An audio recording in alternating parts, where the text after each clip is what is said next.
The summer of 2012 was the summer that broke a lot of farmers in Harlan County, Kentucky. The kind of summer where you wake up at 5 in the morning and already the heat is sitting on your chest like a stone, where the creek beds crack open like old skin, and the corn just stands there tall, dry, and dying. Most farmers that year lost between 30 and 60% of their yields. Bankruptcies were filed, equipment was sold, families that had worked land for 4 generations packed up and left. But on one small property, 47 acres tucked at the bottom of a ridge on Callaway Road, the corn was green. The tomatoes were heavy on the vine. The soil, when you pressed your boot into it, gave way soft and moist, like it had rained just yesterday. And it hadn't, not in 11 weeks. That farm belonged to a man named Gerald Foss, and every single one of his neighbors had laughed at him 2 years before, when they watched him haul stones and sandbags down to the little seasonal creek that cut across the back corner of his property, a creek that ran good in spring and went almost completely dry by July. They called him crazy. Some called him worse. But in the summer of 2012, when the wells ran low and the county drought emergency was declared, they drove down Callaway Road, stood at Gerald's fence line, and stared at his green fields in silence.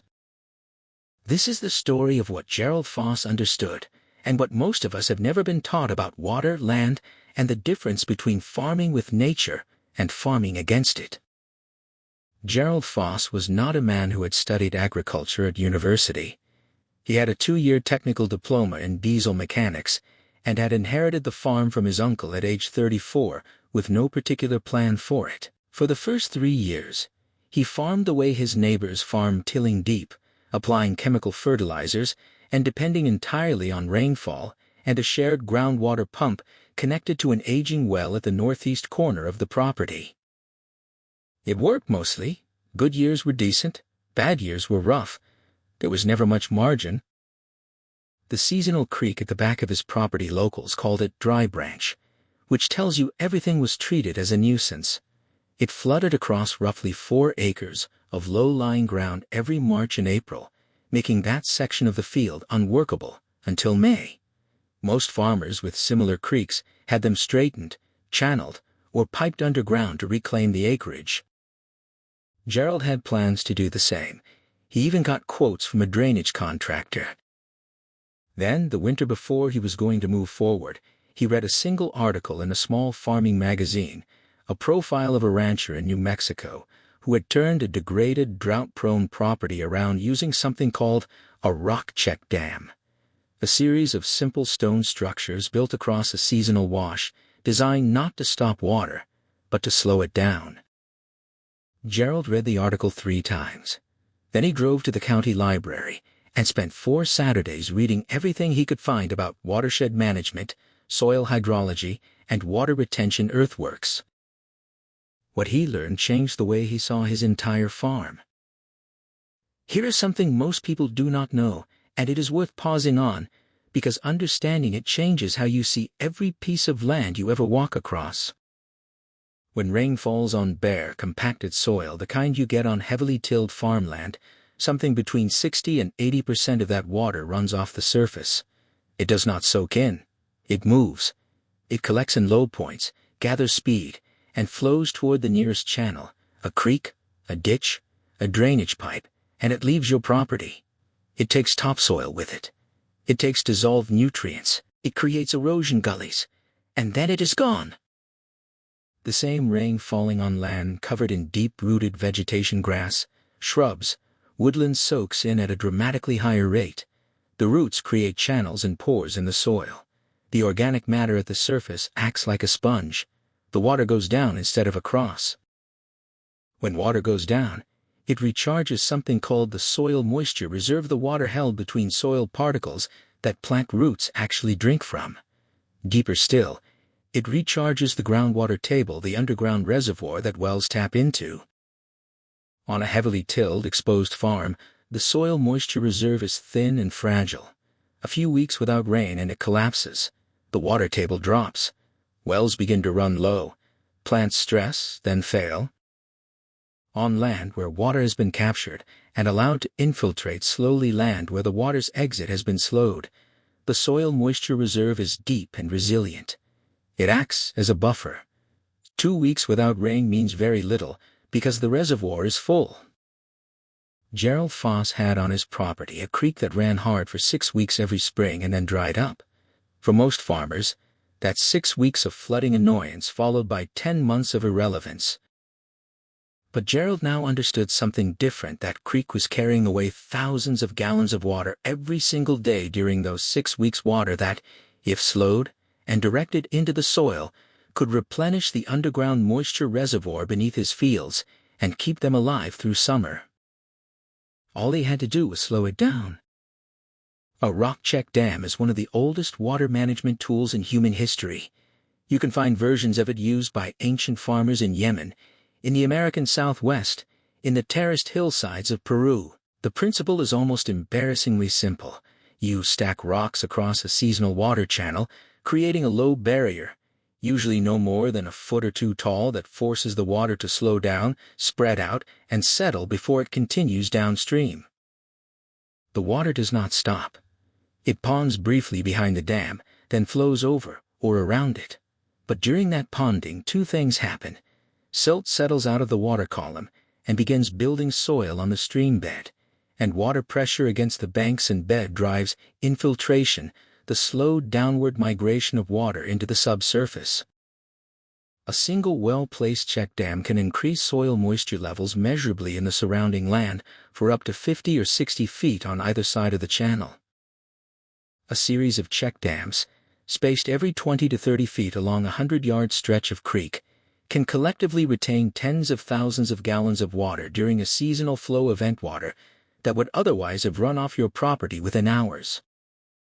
Gerald spent 3 weekends building 7 check dams along the 140-yard stretch of dry branch that crossed his back acreage. He used stones from a pile near the old barn, sandbags to fill gaps, and a small amount of concrete around the base of the first 2 structures, where the creek bank was softer. Total material cost under $300. Total labor himself and his teenage son working weekend mornings. His neighbors watched from the ridge road, mostly with amusement. One of them, a third-generation corn farmer named Dale Spriggs, told him flatly that he was wasting his time playing with rocks when he should be focused on increasing his fertilizer application to compensate for the poor soils in the back section. Gerald said he'd see how it went. Before we go any further, if you're finding this story useful, go ahead and hit that subscribe button below. This channel covers farm stories, land restoration, and a kind of practical agricultural knowledge that doesn't always make it into the mainstream. It's free, and it means you won't miss what's coming next. The check dams went in during late autumn. That winter was dry, and nothing much happened. But in March, when the snow melted and the rains came and dry branch ran properly for the first time since Gerald had altered it, he watched something he had read about but not been sure he would see. The water hit the first dam and spread. It pooled briefly, lapping gently against the stone wall, and then, rather than rushing forward in a single fast channel, it moved across the stream bed in a wide, slow sheet before topping the dam and moving to the next. Behind each dam, a shallow pool formed and held.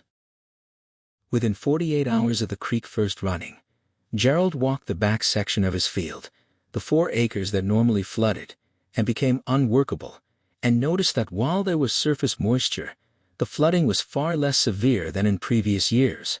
The water was not piling up, it was soaking in. By the 3rd week of the spring flow, he dug a series of small test pits at 20-foot intervals running away from the creek toward the center of his back field. He pushed a metal soil probe down into each one and recorded the moisture depth. In previous years, he had done the same test at the same time of year and found moist soil down to about 8 inches before hitting dry, compacted subsoil. This year, the moisture front had reached 14 inches in the pits closest to the creek and 11 inches in the pits 40 feet away. It was not a dramatic transformation, but Gerald understood what it meant. The underground reservoir beneath his back field was fuller than it had ever been at the start of the growing season. He planted that section 2 weeks earlier than usual, because the flooding had been minimal. He put in a cover crop, mix a combination of winter rye, hairy vetch, and crimson clover, which he planned to turn in before planting corn, adding organic matter to the soil.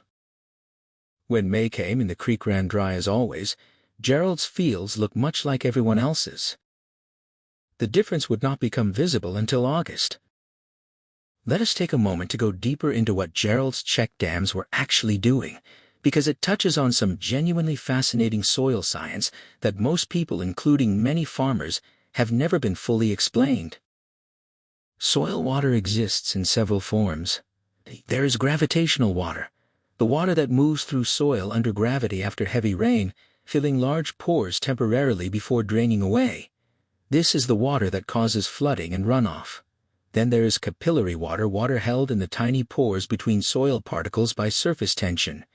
This is the water that plant roots primarily absorb. And there is hygroscopic water, water bound so tightly to soil particles that roots cannot access it at all. The field capacity of a soil is the amount of water it holds after gravitational water has drained away, essentially, how full the capillary water reservoir is. Well-structured, organic-rich soils have a much higher field capacity than compacted, low organic soils. They can hold more usable water per cubic foot. When Gerald's check dams slowed the creek water and encouraged infiltration, they were doing two things at once. They were topping up the capillary water reserves in the backfield soil, and over time, the silt being deposited behind the dams was building a layer of fine, textured, mineral-rich material across the stream bed that had a naturally high water-holding capacity. This silt accretion is, in fact, how river valleys have always built their famous fertility. The ancient Egyptians didn't fertilize the Nile floodplain, the annual floods did it for them by depositing silt. Gerald's check dams were on a very small scale, recreating that ancient process. Beyond soil moisture, the check dams were also, slowly, beginning to recharge the shallow groundwater table beneath his property. Groundwater sits in what is called the saturated zone, the layer below the soil where all pores are full of water. The depth of the water table, the top of the saturated zone, fluctuates with rainfall and land use. In a drought, the water table drops, and wells lose pressure. The relationship between surface water management and groundwater level is not immediate. It operates on a timescale of months, not days.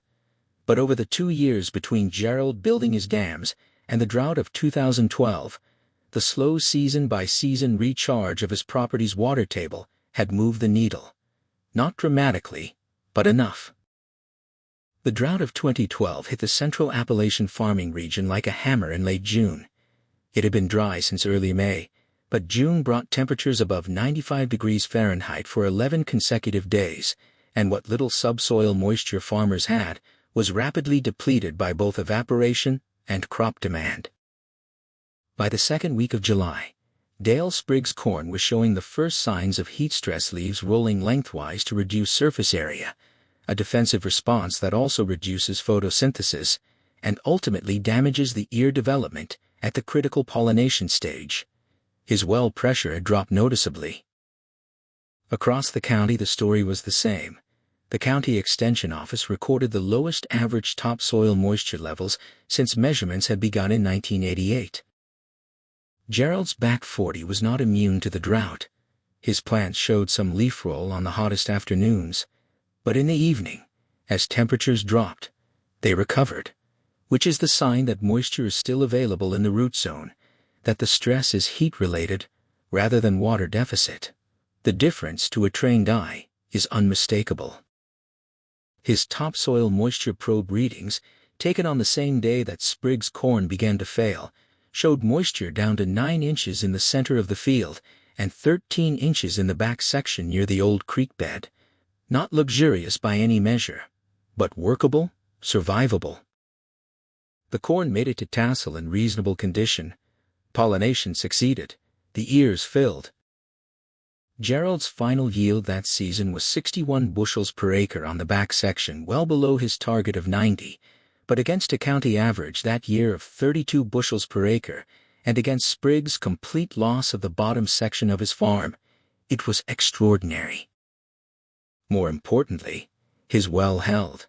It ran low pressure, dropped to the point where he added a surface cistern, and gravity fed his livestock, but it did not fail. Spriggs drilled a new well that autumn. At $18 per foot drilled, to a depth of 340 feet, the cost was over $6,000. Word spread, the way it does in farming communities, slowly at first, then all at once. By the following spring, 3 of Gerald's neighbors had asked him to walk their properties with them.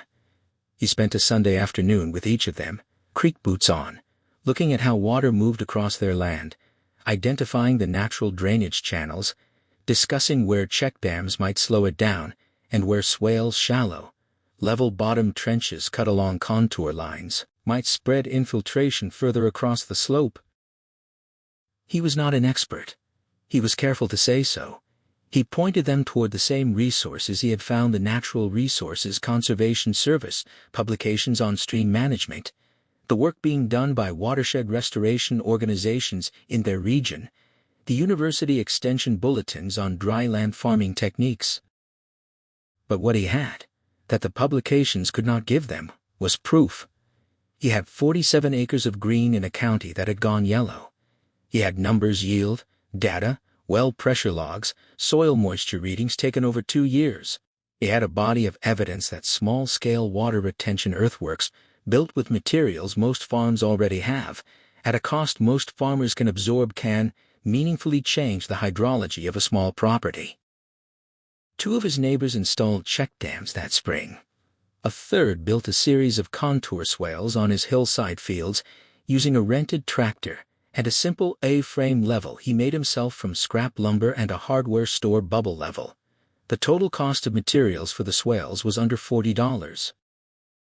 The summer of 2013 was not a drought year. All 3 properties performed comparably to their neighbors. But that is not the point. The point is what happens when the next drought comes, and in the Appalachian foothills, there is always a next drought. Gerald Foss never wrote a book. He has never had a YouTube channel. He still farms the same 47 acres, and by most measures, his operation is modest.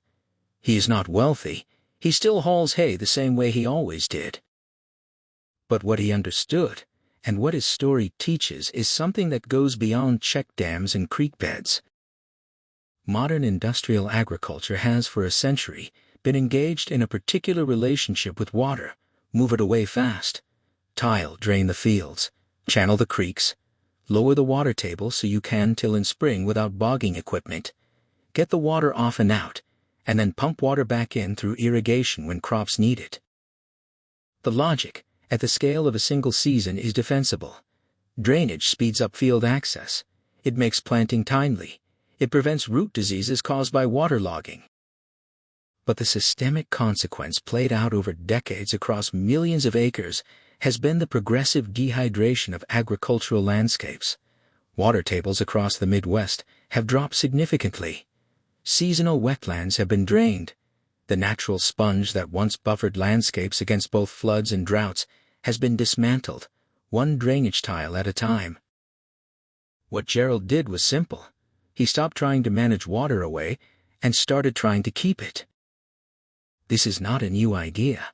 It is, in fact, one of the oldest agricultural ideas in existence. The qanat systems of ancient Persia, the zai pits of the Sahel, the terraced paddies of Southeast Asia. All of these represent variations on the same insight that in a landscape where water is precious and rainfall is irregular, the farmer's primary job is not to grow crops. It is to hold water. The crops follow. The specifics change with geography, with soil type, with crop choice, with available materials and labor. But the principle is universal. Water is the limiting factor. Speed it up and you lose it. Slow it down and you keep it, and your land stays alive. If you have land, even a small garden plot, even a quarter acre, some version of this principle applies to you.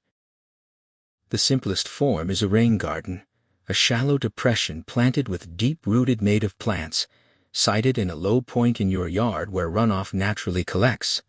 It requires no engineering.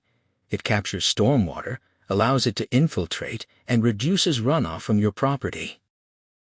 A step up is a swale on contour, a shallow trench dug along a level contour line on a slope, designed to catch runoff moving downhill and hold it in place until it soaks in. On any slope with more than 2% grade, a well-placed swale can dramatically increase the moisture available to plants growing below it. For those with seasonal creeks, seasonal ditches, or drainage channels on their property, a rock check dam is a low-cost, high-impact intervention.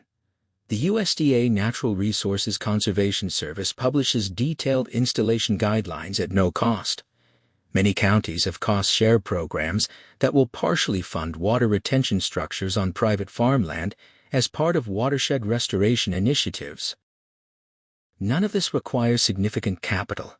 It requires observation, watching where water goes on your land, and thinking carefully about where you want it to go instead. Gerald Foss watched a creek he had planned to pipe underground. He asked a different question about it.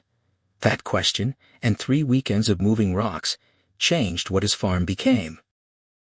The summer of 2012 ended. The drought broke. The rains came back in September.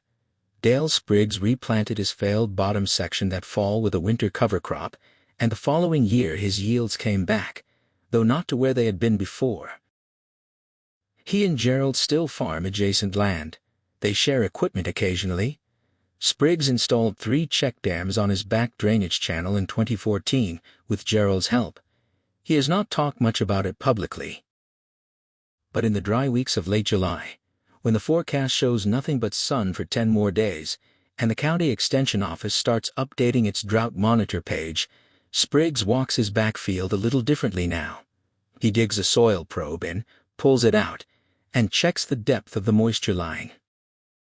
And more often than not, it goes deeper than it used to. The rocks are still there in the creek bed. The water still comes every spring, still spreads, still slows, still soaks down into the dark earth and disappears. It does not disappear, it waits. And in August, when you need it, it is there.